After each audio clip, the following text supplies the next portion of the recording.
What if I told you the Shimla Agreement, the very foundation of peace talks between India and Pakistan, has just been suspended?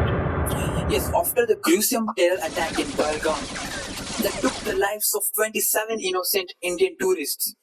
After India's retaliation, Pakistan has unilaterally suspended the Shimla Agreement. But here's what they didn't expect. This suspension may actually work in India's favor. Let's break it down. The Shimla Agreement, signed in 1972 post the Bangladesh Liberation War, that is, between India and Pakistan, was a mutual pledge. Both India and Pakistan agreed to resolve all issues, including J&K, bilaterally, without third-party intervention, and to respect the line of control. Though Pakistan violated this agreement at multiple points. Yeehaw! Now, Pakistan's motive in suspending the treaty is strategic. They now want to push the Kashmir issue back to international forums, like the United Nations, which previously had mentioned. Because of this bilateral treaty, they cannot enter. Now they hope to gain diplomatic sympathy through United Nations and other favored countries like Turkey. But in doing so, they have torn down the very wall that limited India's action. Remember, India has a policy that they will never start a war. So here's how it helps India.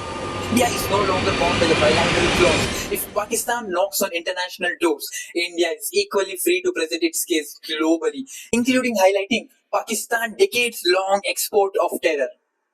The clause to respect the line of control, legally irrelevant now. The agreement that enforced it no longer exists. India is under no treaty obligation to restrict its responses within its side of the LOC. Legal issues of under the Vienna Convention on the Law of Treaties, a material breach by one party releases the other. Pakistan's unilateral suspension qualifies as such a breach. And now, let's talk about self-defense.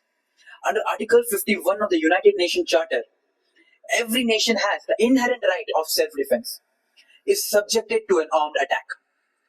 The Pahalgam massacre wasn't an accident, it was an act of cross-border terrorism launched by non-state actors operating with impunity from Pakistani soil with the help of Pakistan government. India therefore has the sovereign rights to respond whether to precision strikes, cross-border counter-terror ops or diplomatic retaliation. India is legally justified under international law.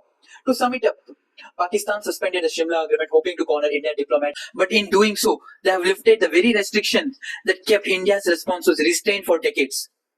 The message is now loud and clear. India will not be bound by broken promises or toothless treaties. It will act lawfully, decisively, and without hesitation. This is not escalation, this is a deterrence. And deterrence today is India's strongest weapon.